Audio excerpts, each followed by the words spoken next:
जैसा कि last episode में हमने देखा कि जीवू और मोटे लड़के के बीच फाइट हो रही थी और वो दोनों एक दूसरे को हराने के लिए अपनी पूरी ताकत लगा रहे थे। वहीं तभी उनकी लड़ाई अब फिर से होने वाली होती है, लेकिन तभी वहाँ मिस्टर धाई आकर उन्हें रोकता है और फिर उनकी लड़ाई को शांत कराता है। असल में ये मोटा लड़का बुरा लड़का नहीं है और अब मिस्टर धाई सभी को मोटू की कहानी बताता है। असल में मोटू इसी स्कूल के अंदर का स्टूडेंट है जिसने इसी साल एडमिशन लिया है। इस लड़के की सोल म्यूटेटेड स्पिरिट सोल है, यानी उसकी 2 सोल से उत्पन्न होने वाली एक सोल है और ये म्यूटेटेड सोल बहुत खतरनाक है और इस वजह से मोटू बहुत ज्यादा ताकतवर है। लेकिन ये मोटू अभी अपने स्पिरिट सोल को काबू नहीं कर पाता और इस वजह से इसकी स्पिरिट सोल इसके इमोशंस को भी चेंज कर देती है और ये मोटू अपने आसपास वाले लोगों को नुकसान पहुंचाने लगता है। मोटू को इस वजह से कई सारी लड़कियों से अट्रैक्शन भी होने लगता है, लेकिन अभी तक जितनी भी इसकी गर्लफ्रेंड बनी थी उन सभी ने इसको धोखा दे दिया है,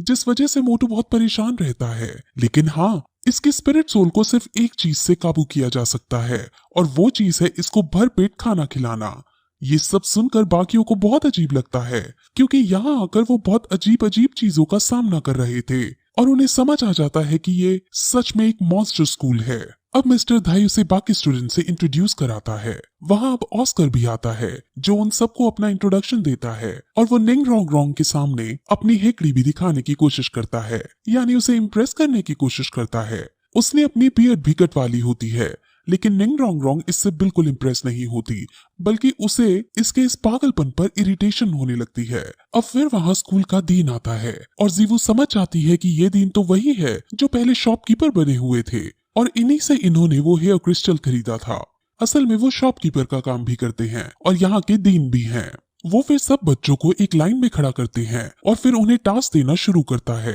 वो सबसे पहले निंग रोंग रोंग को और ऑस्कर को बुलाकर उनसे इस जगह के 20 राउंड मारने को कहता है और उन्हें भेज देता है। बाकी बच्चों को वो मिस्टर धाई से यहाँ के रूल समझाने को कहता है और फिर तांग शैंग को अपने ऑफिस में मिलने के लिए बुलाता है। वहाँ वो थोड़ी ग्रैंड मास्टर के बारे में बातें करते हैं और तांग शान ग्रैंड मास्टर का अप्रूवल लेटर दिखाता है जिसमें बेसिकली ये लिखा था कि तांग शान को श्रेक स्कूल में पढ़ने की अनुमति दे दो। वहीं दूसरी तरफ अब हमें निंग रोंग रोंग के ट्राइब को दिखाते हैं जो निंग रोंग रोंग के घर से भाग जाने वाली बात से काफी नाराज थे। उन्हें जब ये पता चलता है कि वो श्रेक स्कूल में पढ़ रही है तो उन्हें बहुत गुस्सा आता है क्योंकि उन्हें ये लगता है कि वो खुद श्रेक स्कूल से अच्छी एजुकेशन उसे दे सकते हैं। वहीं ऑस्कर और निंग रोंग रोंग जो राउंड लगा रहे थे उसमें ऑस्कर अपनी सोल पार से सॉसेज बनाकर उसे देने की कोशिश करता है क्योंकि निंग रोंग रोंग ने सुबह से कुछ नहीं खाया था, लेकिन निंग रोंग रोंग एटीट्यूड में उसके सॉसेज को मना कर देती है और उसको पीछे छोड़ आगे निकल जाती है।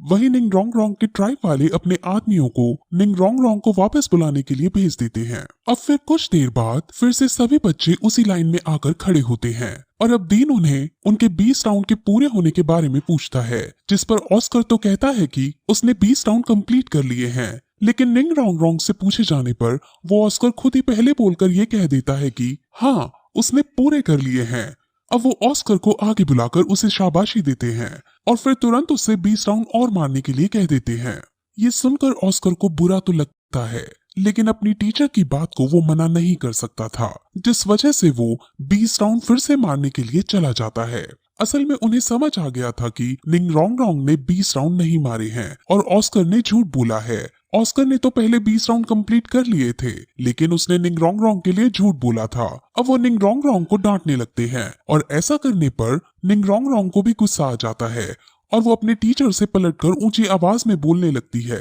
और कहती है कि ये सिर्फ एक स्कूल है और कोई जंग का मैदान नहीं जो हर बात मानी ही जाए। असल में निंग रोंग रोंग का ट्राइब बहुत बड़ा और शक्तिशाली ट्राइब था, जिस वजह से वो हमेशा एरोगेंसी और घमंड में रहा करती थी और वो सबसे उल्टा उल्टा ही बोला करती थी। अब दीन उसको इस स्कूल से बाहर चले जाने को कहता है और मिस्टर धाई से इसका सामान पैक करने को कहता है, जिस पर निंग रोंग रोंग धमकी देती है कि अगर ऐसा करने की कोशिश भी की तो मेरे ट्राइब वाले तुम्हें छोड़ेंगे नहीं। लेकिन दीन इसकी बातों से नहीं डरता और उसे पलटकर कहता है कि तुम आखिर क्या कर सकती हो, तुम यहाँ सबसे कमजोर लड़की हो और तुम्हें शुक्र मनाना चाहिए कि हमने तुम्हें एडमिशन दे रखा है। अब निंग रोंग रोंग को ये बात बर्दाश्त नहीं होती क्योंकि उसके अकॉर्डिंग वो बहुत शक्तिशाली थी, लेकिन जब वो अपने पास खड़े तांग शान, जीवू, मोटू, मिस्टर धाई और कैट गर्ल को देखती है तो उसे भी अपने आप को कमजोर महसूस लगने लगता है। लेकिन फिर वो ऑस्कर को देखती है और उससे ज्यादा तो वो ताकतवर होगी ही ये सोचने लगती है। लेकिन डीन उसे बताता है कि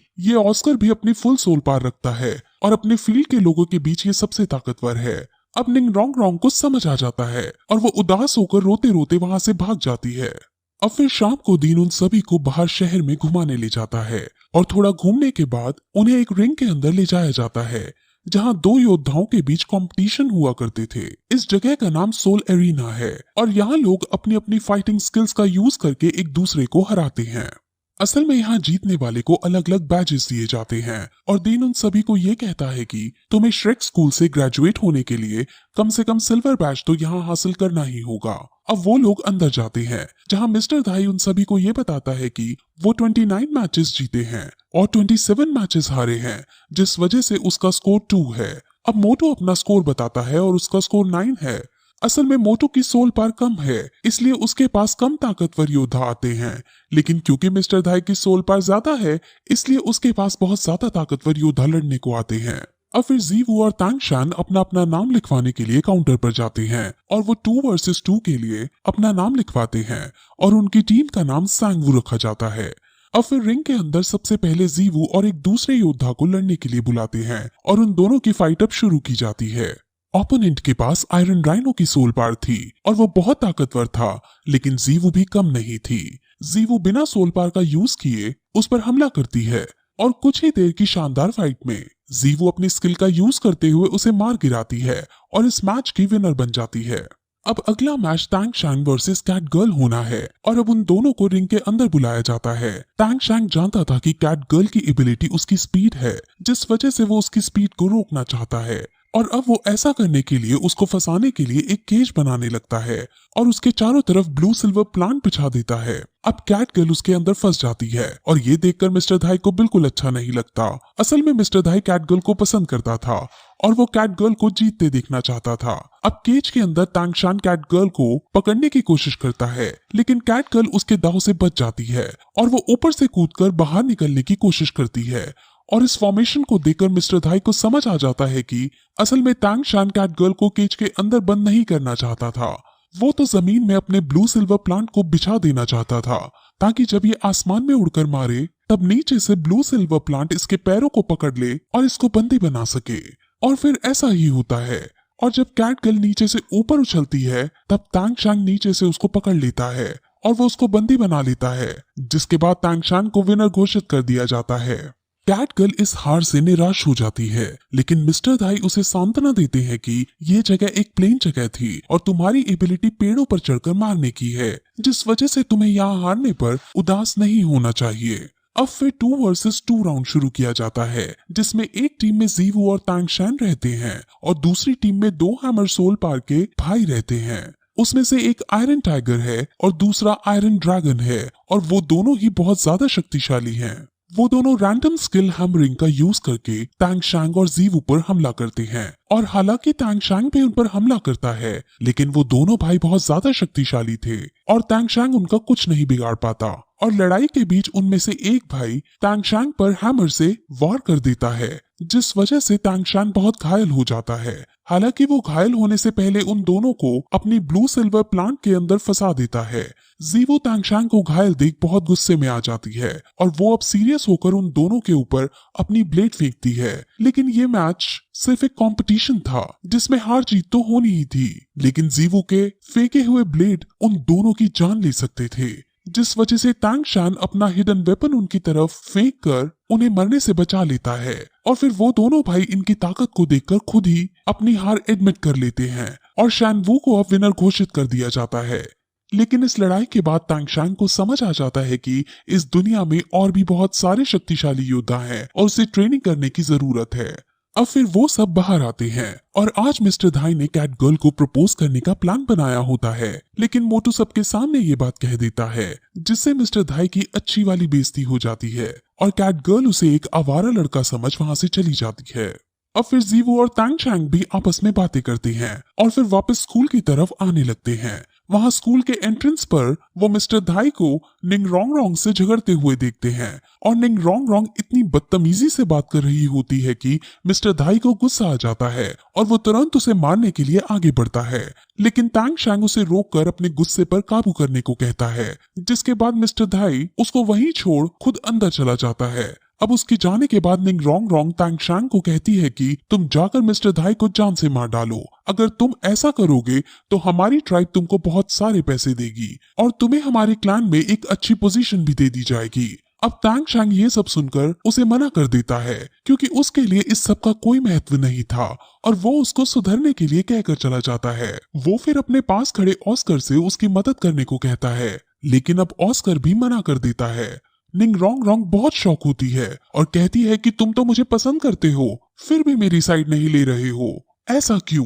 जिस पर ऑस्कर कहता है कि तुमने बार बार बोलकर मुझे यह एहसास करा ही दिया कि तुम एक बहुत बड़े परिवार से हो और हम सब तुम्हारे सामने एक तुच्छ से व्यक्ति हैं और मुझे अब खुद भी लगता है कि मैं तुम जितनी बड़े घराने की लड़की के लिए नहीं बना हूँ। अब निंग रोंग रोंग को अपनी गलती का एहसास हो जाता है और हालांकि वो पलटकर तो कुछ नहीं बोलती, लेकिन उसे समझ आ जाता है कि अगर उसने अपना बिहेवियर आगे नहीं सुधारा तो उसका कोई दोस्त नहीं बनेगा और अब वो जोर जोर से रोने भी लगती है। अब अगले दिन फिर से सभी बच्चे स्कूल के अंदर एक लाइन में खड़े होते हैं और वहाँ फिर से ऑस्कर आने में लेट हो जाता है और जब वो आता है तो डीन उस पर गुस्सा करने ही वाला होता है कि तभी ऑस्कर खुश होते हुए उन्हें ये बताता है कि मैंने आज सुबह ट्रेनिंग की थी और आज मेरी सोल पार 30th रैंक पर पहुंच गई है। अब ये सुनकर डीन बहुत खुश होते हैं और बाकी बच्चे भी उसे कॉन्ग्रेट्स कहते हैं क्योंकि फोर्थ सोल पार को रैंक 30 पर पहुंचना बहुत मुश्किल वाली बात थी। अब रैंक 30 से आगे बढ़ने के लिए उसे अपनी सोल पार में स्पिरिट रिंग ऐड करनी है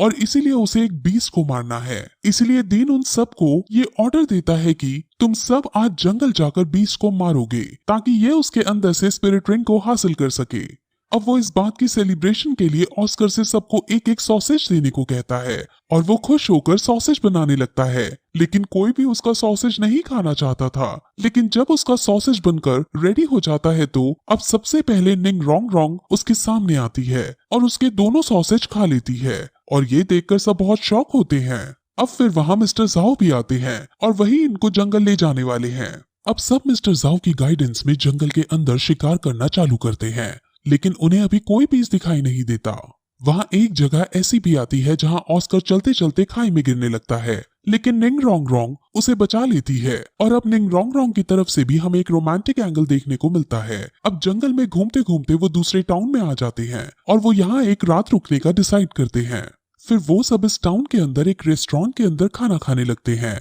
और वहाँ एक और स्कूल के बच्चे खाना खाने आते हैं। उस स्कूल के बच्चे बहुत शरारती थे और उनको हमेशा कोई ना कोई पंगा चाहिए ही होता है। श्रेक स्कूल वाले बच्चे भी समझ जाते हैं कि अब यहाँ पंगा होने वाला है। दूसरे स्कूल के बच्चे पहले तो उनके ऊपर वेटर का खाना गिराने की कोशिश करते हैं, लेकिन तांग शैंग अपनी तेज स्पीड का परिचय देते हुए उस खाने को रोक देता है और फिर वो स्कूल वाले बच्चे मिस्टर धाई के पैर में चोट मारने की कोशिश करते हैं, लेकिन मिस्टर धाई खुद इतने स्ट्रांग थे कि दूसरे स्कूल वाले बच्चों को ही चोट लग जाती है। अब दूसरे स्कूल का लीडर खड़ा होता है और उनके स्कूल के बारे में उनसे पूछता है और जब उन्हें उनके स्कूल का नाम पता चलता है तो वो उन पर बहुत हंसते हैं क्योंकि वो बच्चे जिस स्कूल से थे वो बहुत अमीरों वाला स्कूल था। अब फिर उनमें लड़ाई होने लगती है जिसमें स्कूल के बच्चे श्रेक स्कूल के बच्चों से लड़ते हैं, लेकिन श्रेक स्कूल की जीवू ही उन पर भारी पड़ने लगती है और अब दूसरे स्कूल के लीडर को भी गुस्सा आ जाता है और अब दोनों स्कूल के बच्चे एक दूसरे को गुस्से से देखते हैं और इसी के साथ ये एपिसोड यही खत्म हो जाता है।